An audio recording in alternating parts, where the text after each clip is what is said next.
Hola a todos. ¿Listos para una nueva inmersión? Preparados.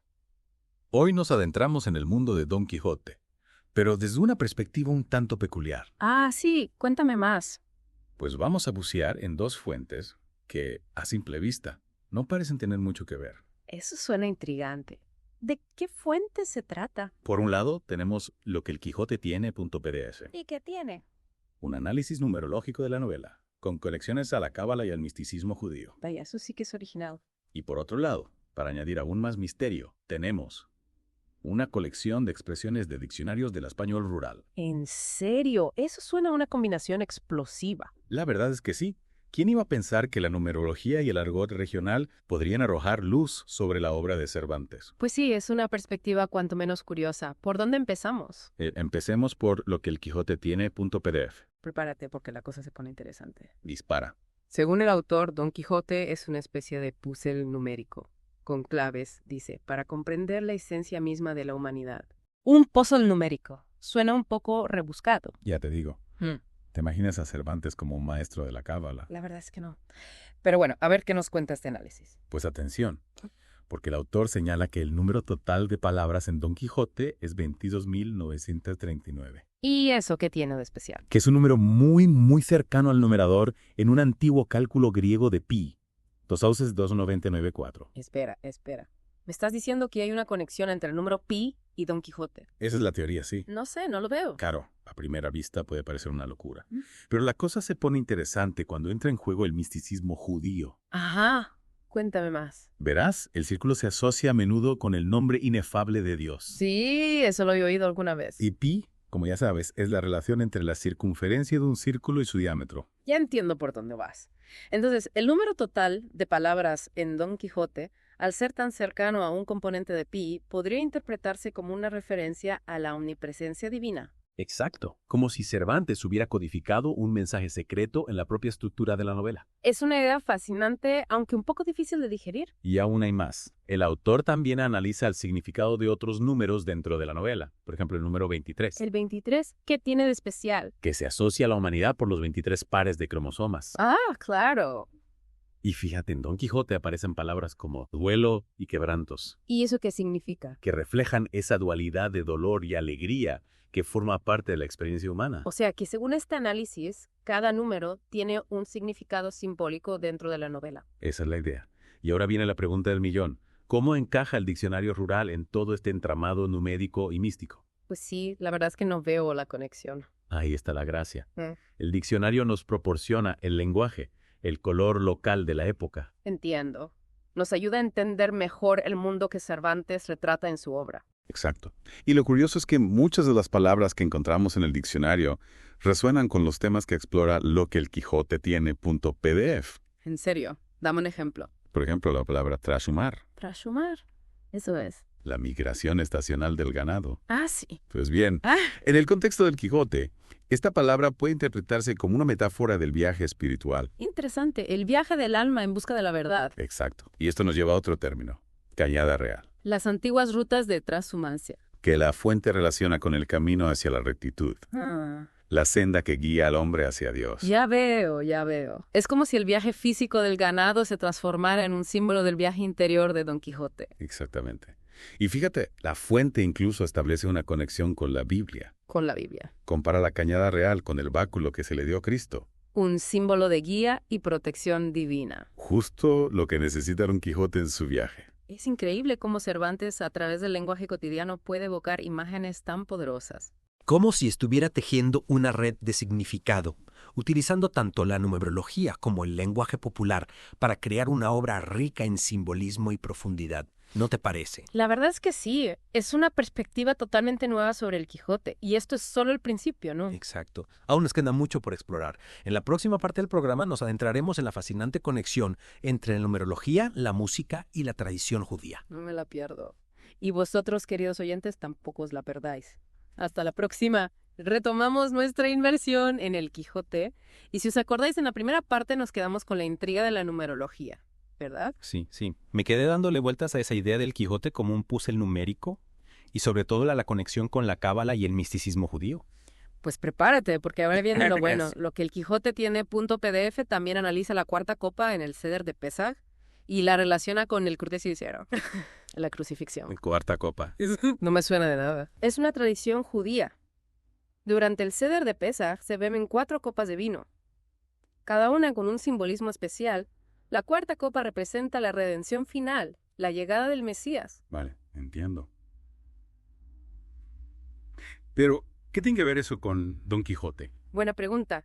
El autor no dice que Cervantes fuera un experto en cábala, pero sí sugiere que podría haber estado familiarizado con algunos de sus conceptos. A través de la cultura popular, supongo. Exacto. Recuerda que en la España del siglo XVII, la cultura judía, aunque marginada, seguía presente. Tiene sentido. ¿Y cómo se conecta la cuarta copa con la novela? Pues el autor destaca que Jesús, en la cruz, pronunció las palabras «todo está cumplido» antes de morir. Sí, lo recuerdo. Y según el autor, esto no solo se refería a la redención, sino también a que Jesús había cumplido con la tradición de la cuarta copa al aceptar su destino. Uf, qué fuerte. Es una interpretación muy simbólica, ¿no? Pero ¿hay alguna referencia a la cuarta copa en la novela? No me suena. No hay referencias directas. Pero el autor dice que la estructura numérica de la obra, con tantas referencias del número 4, podría ser una alusión. Ya veo. Como una especie de guiño oculto. Exacto. Y además, la recurrencia de cenas de banquetes y el consumo de vino podrían ser también símbolos de la cuarta copa. Es como si Cervantes hubiera entretejido esa simbología de forma muy sutil, ¿verdad? Totalmente. Ya. Y esto nos lleva a otra conexión curiosa. La novelología y la música. No me digas que Cervantes también era compositor. No, pero el autor analiza el romance mudo de la esperanza, una balada tradicional española. ¿La conoces? Me suena, sí. Pero no podría cantarla ahora mismo. No hace falta. Lo importante es su estructura musical. 4 versos y 3 espacios. Se parece al tetragrama, ¿verdad? Las 4 líneas y 3 espacios de la notación musical, sí, es verdad. Y el tetragrama, en la cábala, representa el nombre de Dios y se asocia con la creación del mundo. Dios creó el mundo en 6 días y descansó en el séptimo 7 elementos, como en el tetragrama. Pues el autor dice que el romance mudo de la esperanza, al usar una estructura similar al tetragrama, evoca la idea de la creación y la armonía universal. Es una interpretación muy profunda. ¿Y por qué precisamente este romance? ¿Hay algo especial en él? El autor dice que, al ser mudo, el romance nos invita a una reflexión silenciosa, a una búsqueda interior que se asemeja a la experiencia mística. Como si Cervantes nos invitara a conectar con una dimensión espiritual más profunda. Exacto. Es fascinante cómo el autor encuentra simbolismo hasta en la estructura musical de una balada popular, ¿verdad? Totalmente. Oye, y volviendo al diccionario rural, en la primera parte mencionaste la palabra trashumar como metáfora del viaje espiritual. ¿Hay otros ejemplos así? Claro. El diccionario está lleno de palabras que, a simple vista, parecen cotidianas, pero que esconden una riqueza simbólica sorprendente. Por ejemplo, abrazafarolas. Abrazafarolas. Eso es, alguien que bebe mucho, ¿no? Sí, literalmente significa abrazar farolas, pero el autor lo interpreta como una metáfora de aquellos que se aferran a falsas guías, que buscan la luz en lugares equivocados. Ah, ya entiendo. Como si estuvieran ciegos ante la verdadera realidad. Exacto, como Don Quijote, que en su locura persigue ideales inalcanzables. Cegado por su propia fantasía. Y podríamos encontrar muchos otros ejemplos en el diccionario, ¿verdad? Por supuesto, la palabra avanto, por ejemplo.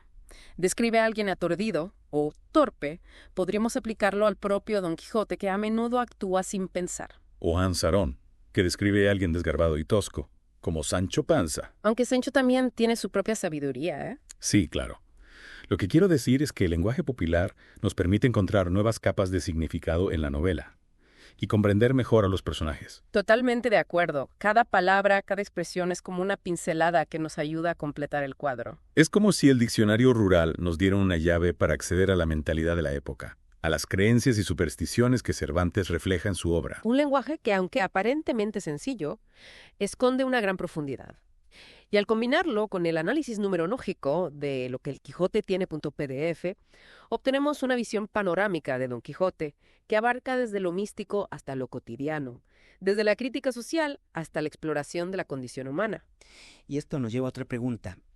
¿Cómo se conecta todo esto con el contexto histórico y social de la España de Cervantes? Esa es una excelente pregunta y una que exploraremos en la siguiente parte de nuestro programa.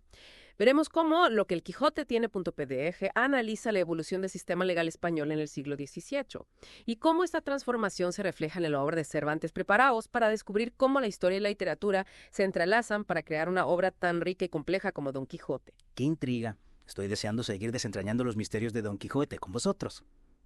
Y a vosotros, queridos oyentes, os invitamos a que nos acompañéis en esta última etapa de nuestro viaje. No os perdáis la tercera y última parte de esta apasionante inmersión. Y llegamos a la última parte de nuestra inmersión. En esta ocasión nos toca hablar de la España del siglo XVII y de cómo ese contexto histórico influyó en Don Quijote. Sí, me quedé con la curiosidad de cómo la evolución del sistema legal se ve reflejada en la novela.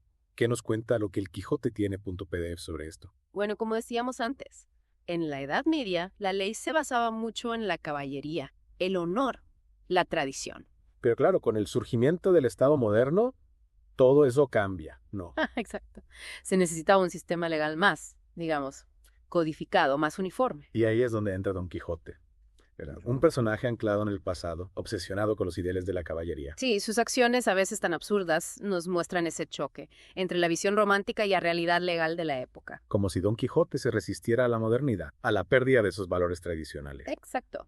Y lo que el Quijote tiene.pdf analiza varios conflictos legales en la novela, que nos muestran la complejidad del sistema judicial. ¿Algún ejemplo concreto? Para que nuestros oyentes puedan visualizarlo mejor. Claro, por ejemplo, el episodio de Grisóstomo y Marcela. ¿Te acuerdas? 2 pastores. Un drama amoroso. Y un final trágico. Sí, ¿de acuerdo?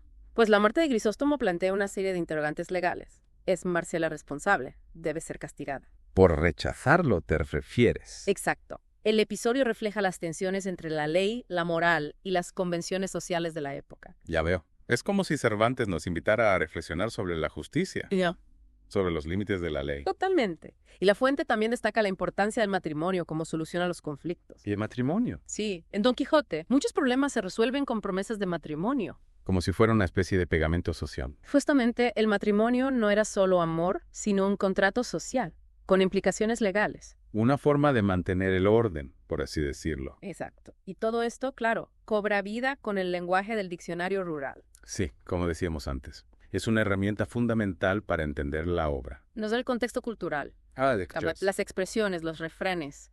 Nos ayudan a conectar con el mundo de los personajes. Por ejemplo, la expresión tener los pies abotargados. Que no solo describe los pies hinchados, sino también el cansancio, ¿verdad? El agobio de la vida. O ir atabalao, actuar con prisa, sin pensar. Un rasgo muy propio de Don Quijote. Es increíble cómo el lenguaje popular enriquece nuestra comprensión de la obra. Al combinarlo con la numerología y el contexto histórico, tenemos una visión muy completa de Don Quijote. Sí, al final lo que descubrimos es que Don Quijote no es solo una novela. Es un reflejo de una época, una sociedad, una cultura. Y por eso sigue siendo tan relevante hoy en día. Una obra que nos invita a reflexionar sobre nosotros mismos, sobre la búsqueda de la verdad, el poder del lenguaje y la imaginación. Y a vosotros, queridos oyentes, os animamos a que sigáis explorando Don Quijote. Seguro que descubriréis nuevas capas de significado con cada lectura. Hasta la próxima.